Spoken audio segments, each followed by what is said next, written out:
General ಒಬ್ಬ terrorist, ನಾನು ಈ ಕಂಪ್ಯಾರಿಸನ್ ತಪ್ಪಿರಬಹುದು, ಬಟ್ ಇನ್ ಜನರಲ್ ಜನರಿಗೆ ಅರ್ಥ ಆಗ್ಲಿ ಅಂತ ಹೇಳಿ, ಒಬ್ಬ ಯಾರೋ ಟೆರರಿಸ್ಟ್ ಬಾಡಿಗೆ ಮನೇಲಿ ಸಿಗಾಕೊಂಡ ಅಂದ್ರೆ ಓನರ್ ರೆಸ್ಪಾನ್ಸಿಬಿಲಿಟಿ ಅಲ್ಲಪ್ಪ, ಅವ್ರೆ ಪೂರ್ವ ಚೆಕ್ ಮಾಡ್ಬೇಕಾಗಿರೋದು, ಅಲ್ಲಿದ್ರೆ ಅವ್ನು ಏನ್ ಮಾಡಬಹುದು ಏನ್ ಮಾಡಲ್ಲ ಇದನ್ನ ಗಮನ ಕೊಡ್ಬೇಕಾಗಿರೋದು, ಆ ಜಾಗವನ್ನ ರೆಂಟ್ ಕೊಟ್ಟವನ್ ಜವಾಬ್ದಾರಿ, ಇಲ್ಲಿ ಎಷ್ಟು ಜನ ಬರಬಹುದು, ಬಂದ್ರೆ ಏನಾಗಬಹುದು ಅದನ್ನ ಮಾನಿಟರ್ ಮಾಡೋದು. ನಾನು ಫಸ್ಟೇ ಹೇಳ್ದಂಗೆ ಹೂವಾರ್ ಸರ್ಗೆ ನೋ ವಿ ಕಾಂಟ್ ಅನ್ನೋದು ಎಲ್ಲಾ ಸಂಸ್ಥೆಗಳು ಇಡೀ ರಾಷ್ಟ್ರದಲ್ಲಿ ಎಲ್ಲಾ ಸಂಸ್ಥೆಗಳು ಬಾಡಿಗೆ ಕೊಟ್ಟಿದ್ದಾವೆ ಸ್ಟೇಡಿಯಂನ IPLಗೆ.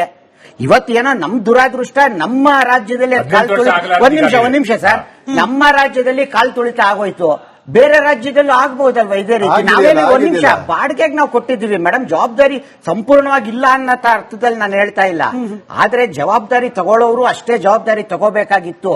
ಇದು ನಾನು ಒಪ್ಪಲ್ಲ. ಈಗ ನನ್ ಮನೆಗೆ ನಾನು ಯಾರಿಗೋ ಬಾಡಿಗೆ ಕೊಟ್ಬಿಟ್ಟು ಯಾರು ಏನ್ ಬೇಕಾದ್ರೂ ಮಾಡಬಹುದಾ ಅಲ್ಲಿ?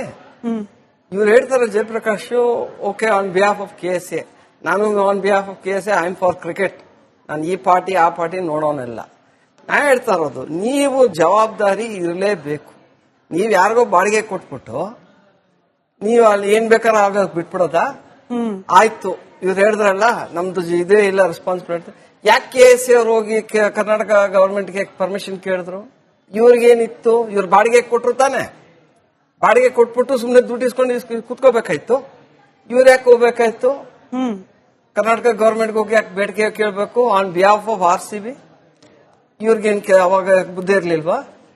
ಅವರಿಂದ ತಾನೇ ಆಗಿರೋದು ಇದು. ಅವ್ರು ಹೋಗಿಲ್ಲ ಅಂದ್ರೆ RCB ಡೆಫಿನೆಟ್ ಆಗಿ ಹೋಗ್ತಾ ಇರ್ಲಿಲ್ಲ. ಸರ್, ಇವಾಗ ನೀವು ಹೇಳ್ತಾ ಇರೋದು IPL ಬಗ್ಗೆ, ಜಯಪ್ರಕಾಶ್ ಸರ್ ಹೇಳಿದ್ರು IPL ರೆವಿನ್ಯೂ ಅದೆಲ್ಲ ಓಕೆ ಸರ್, ಅದು ಅವರು RCB ಅವ್ರು ತಗೊಂತಾರೆ, ಅದೆಲ್ಲ ಸಪರೇಟ್. ಇವಾಗ ಯಾರು ಹಳೆ ಕಮಿಟಿ ಇದ್ರು, for example I am telling you 400 crores ಇದೆ, as Joseph sir told 400 crores. ಅವ್ರು ಈಗ 17 ಗೈಡ್ಲೈನ್ಸ್ ಬಂದಾದ್ಮೇಲೆ they could have taken action at least little bit, but 100% ಆಗಲ್ಲ ಅಂದ್ರೆ ಅಟ್ಲೀಸ್ಟ್ 10%. ಬಟ್ ಅವ್ರು ಬರೀ ಫೋಕಸ್ ಮಾಡ್ತಾ ಇದ್ದಿದೆ ಎಲೆಕ್ಷನ್ ಮೇಲೆ. ಅದು ಇಫ್ ಯು ಹ್ಯಾವ್ ನೀವು ನ್ಯೂಸ್ ಎಲ್ಲ ನೋಡಿದಿದ್ರೆ ಬೇಕು ಅಂತ ಪೋಸ್ಟ್ಪೋನ್ ಎಲೆಕ್ಷನ್ ಪೋಸ್ಟ್ಪೋನ್ ಮಾಡ್ಕೊಂಡು ಹೋಗ್ತಾ ಇದ್ರು, ಜಸ್ಟ್ ಬಿಕಾಸ್ ಏನದು ಆಪೋಸಿಷನ್ ಇನ್ವ್ಯಾಲಿಡೇಟ್ ಮಾಡಬೇಕು, ಇಲ್ಲ there all sorts of anything what they wanted. But ಅದಾಗಿಲ್ಲ. ಗುಡ್, ಆಕ್ಚುಲಿ ನೋಡ್ಬೇಕಂದ್ರೆ December 30th ಎಲೆಕ್ಷನ್ ಆಗ್ಬೇಕಾಯ್ತು. It is good that 7th ಮುಗೀತು. But the new committee, especially ನಮ್ ಪುಣ್ಯ ಅದು ವೆಂಕಟೇಶ್ ಪ್ರಸಾದ್ ಸರ್ ಅಂತ ಅವ್ರು ಬಂದು is taking responsibility and making sure things go right on track. ಯಾಕಂದ್ರೆ ಹಿಂದಿನ ಅವ್ರು ನೋಡಿದ್ರೆ ಆ 400 crores ಇತ್ತು, ಮತ್ತೆ ಪ್ರತಿ ವರ್ಷ BCCI ಇಂದ ನಮಗೆ KSAಗೆ ಅಟ್ಲೀಸ್ಟ್ 100 ಇಂದ 120 crores ಬರುತ್ತೆ. Where is it going? ಯಾರ ಅಕೌಂಟಬಿಲಿಟಿ? ಯಾರು ಕೇಳ್ತಾ ಇದಾರೆ ಅದನ್ನ? ಏನ್ ಮಾಡ್ತಾ ಇದ್ದೀರಾ ನೀವು 100 to 120 crores ಅಂತ? ಅಂಡ್ ಇವಾಗ ಸರ್ ಹೇಳಿದ್ರು 400 crores ಇದೆ, 400 crores ಅಲ್ಲಿ ಏನೇನ್ ಕೆಲಸ ಮಾಡಬಾರ್ದು? 400 crores is not at all small amount. Especially for example ನೀವು ಗೈಡ್ ಲೈನ್ಸ್ ನೋಡಿದ್ರೆ ಗೇಟ್ ದೊಡ್ಡದ್ ಮಾಡೋದಾಗಿರ್ಲಿ, ಕ್ರೌಡ್ ಮ್ಯಾನೇಜ್ಮೆಂಟ್ ಆಗಿರ್ಲಿ, ಫೈರ್ ಅವ್ರದ್ದು ಇರ್ಬೇಕಾದ್ರೆ ಅಷ್ಟು ಅಮೌಂಟ್ ಬರ್ತಿದೆ, ಅಷ್ಟು ಸ್ಯಾಂಕ್ಷನ್ ಮಾಡ್ತಾ ಇದಾರೆ ಅಂದ್ರೆ what was the old committee doing? ನಾವ್ ನೋಡೋದ್ ಪ್ರಕಾರ ಇದ್ರೆ it was just a puppet show happening there. ಯಾರು ಹಿಂದೆಯಿಂದ ಯಾರು ಮುಂದೆ ನಿಲ್ಸ್ಕೊಂಡು ಯಾರ್ಯಾರು ಏನ್ ಮಾಡಿಸ್ತಾ ಇದ್ರು ಅಂತಾನು ಎಲ್ರಿಗೂ ಗೊತ್ತಿದೆ ಅಲ್ಲಿ. ಸೊ ಇವನ್ ಇವಾಗ ಮೆಂಬರ್ಸ್ಗೆಲ್ಲ ಅದು ಗೊತ್ತಾಗಿ they elected a proper person, so that next ಈ ತರ ಯಾವ್ದು ನಡೀಬಾರ್ದು, ಮೇಕ್ ಶೋರ್ ಈ ತರ ಘಟನೆಗಳು ಯಾವ್ದು ನಡೀದಿರಾ ಕರೆಕ್ಟ್ ಆಗಿರ್ಬೇಕು. Because of those things KSA ಹೆಸರು ಹಾಳಾಗ್ತಿದೆ ಅನ್ನೋ ರೀಸನ್ಗೆ 400 crores ಅಲ್ಲಿ ಇದೆ ಅಂದ್ರೆ ಅದನ್ನ ಖರ್ಚು ಮಾಡದಿರ, ದೇಸಿ ಕ್ರಿಕೆಟ್ಗೆ ಖರ್ಚು ಮಾಡದಿರ ಉಳಿಸಿರ್ತಕ್ಕಂಥ ದುಡ್ಡಲ್ಲ ಅದು. ವರ್ಷ ಪೂರ್ತಿ ಕ್ರಿಕೆಟ್ ಮ್ಯಾಚ್ಗಳು ನಡೆದಿದೆ. ನೀವು IPL ಒಂದನ್ನ ಬದಿಗಿಟ್ಟು ನೀವು ನೋಡಬೇಕು ಕ್ರಿಕೆಟ್ನ ಅಂದ್ರೆ ನಿಮಗೆ ಸಾಮಾನ್ಯವಾಗಿ ಗೊತ್ತಾಗಲ್ಲ. ಸುಮಾರು 4,000 ಮ್ಯಾಚ್ಗಳು ನಡೆಯುತ್ತೆ ನಮ್ಮ ಕರ್ನಾಟಕ ರಾಜ್ಯ ಕ್ರಿಕೆಟ್ ಸಂಸ್ಥೆನಲ್ಲಿ. ಲೀಗ್ ಮ್ಯಾಚಸ್ ನಡೆಯುತ್ತೆ, ಅಲ್ಲಿ ವುಮೆನ್ಸ್ ಕ್ರಿಕೆಟ್ ಇರುತ್ತೆ, ಏಜ್ ಗ್ರೂಪ್ ಇರುತ್ತೆ, ಸೀನಿಯರ್ ಕ್ರಿಕೆಟ್ ಇರುತ್ತೆ, ರಂಜಿ ಟ್ರೋಫಿ ಇರುತ್ತೆ, ದಿಲೀಪ್ ಟ್ರೋಫಿ ಇರುತ್ತೆ. ಈ ತರ ಸುಮಾರು 4,000 ಒಂದು ವರ್ಷದಲ್ಲಿ ಮ್ಯಾಚ್ಗಳು ನಡೆಯುತ್ತೆ. ಅದಷ್ಟು ಖರ್ಚು ನಿಭಾಯಿಸುತ್ತೆ KSA.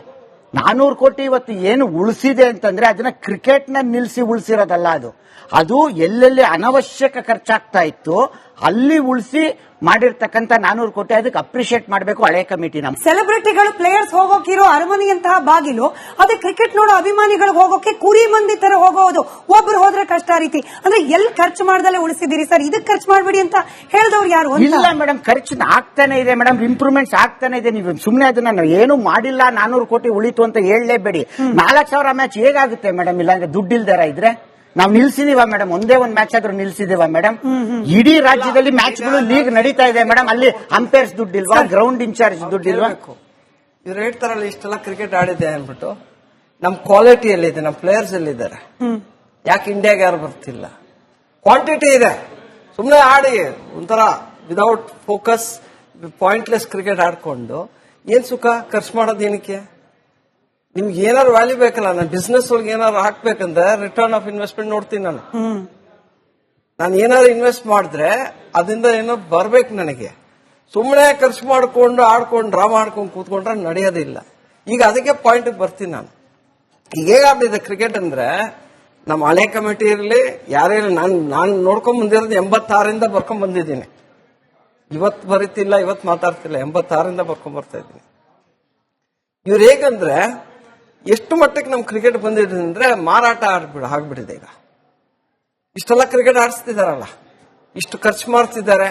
ಲಾಜಿಸ್ಟಿಕ್ಸ್ ಇರಲಿ, ಹ್ಯೂಮನ್ ರಿಸೋರ್ಸ್ ಇರಲಿ, ಗ್ರೌಂಡ್ ರೆಂಟ್ ಇರಲಿ, ಬಾಲು ಗೀಲು ಅಂಪೈರ್ ಎಲ್ಲ ಸೇರಿ ಖರ್ಚು ಮಾಡ್ತಿದ್ದಾರೆ.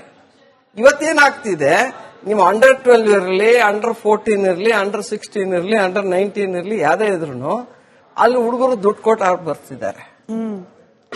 ದುಡ್ಡು ಕೊಟ್ಟು ಆಡ್ಕೊಂಡ್ ಬರ್ತಾರೆ. ಸೊ ಇವ್ರಿಗೆ ಲಾಯಕ್ ಇಲ್ಲ ಆಡಕ್ಕಲ್ಲಿ.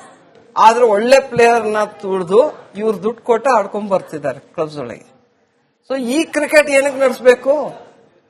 4,000 ಮ್ಯಾಚ್ ಮಾಡಿಸ್ಬಿಟ್ಟು ನಿಮ್ ಕ್ವಾಲಿಟಿ ಇಲ್ಲ. Where is your cricket? Where are the players? ಇವು ಎಷ್ಟು ಮಟ್ಟಕ್ಕಾಗಿದೆ ಅಂದ್ರೆ ಪೇ ಟು ಪ್ಲೇ ಆಗಿದೆ. ನೀವು ಆಡ್ಬೇಕಾ, ದುಡ್ಡು ಕೊಟ್ಟು ಆಡಿ.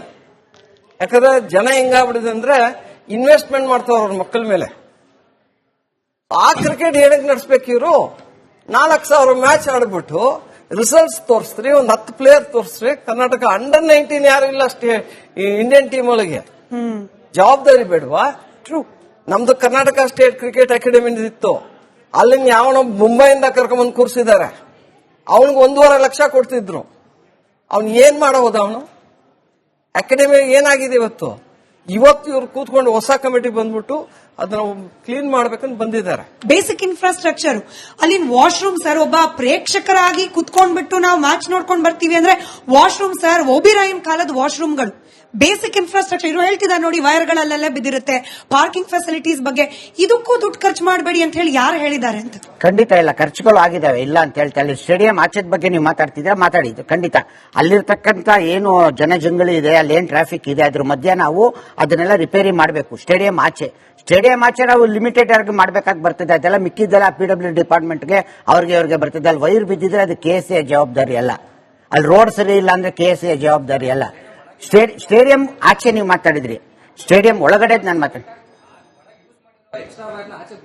ಕೆಲವುದು ಸ್ವಲ್ಪ ಅಲ್ಲಿ ಇಲ್ಲಿ ಬಿದ್ದಿರ್ಬೋದು ಸರ್. ನೋಡಿ ಸರ್, ಒಂದ್ ಸಂಸ್ಥೆ, ಒಂದ್ ಮನೆ ಅಂದ್ಮೇಲೆ ಒಂದ್ ಸ್ವಲ್ಪ ಗಲೀಜ್ ಆಗಿರುತ್ತೆ. ಎಲ್ಲಾನು ಪರಿಪೂರ್ಣವಾಗಿ ಇರೋದಕ್ಕೆ ನಾವು ಸಾಧ್ಯನೇ ಸರ್. ನಾನು ಒಬ್ಬ ಕ್ರಿಕೆಟರ್, ಒಂದ್ ನಿಮಿಷ, ನಾನು ಒಬ್ಬ KSA ಸದಸ್ಯ ಸರ್. ಎಲ್ಲಾ ಜವಾಬ್ದಾರಿನೂ ನಾನು ತಗೊಂಡು ಮಾತಾಡ್ತಾ ಇದ್ದೀನಿ. ನಮ್ಮ ಸಂಸ್ಥೆ ಇದು, ನಮ್ಮ ಸಂಸ್ಥೆ ಮೇಲೆ ನಮ್ಗೆ ಅಭಿಮಾನ ಇದೆ.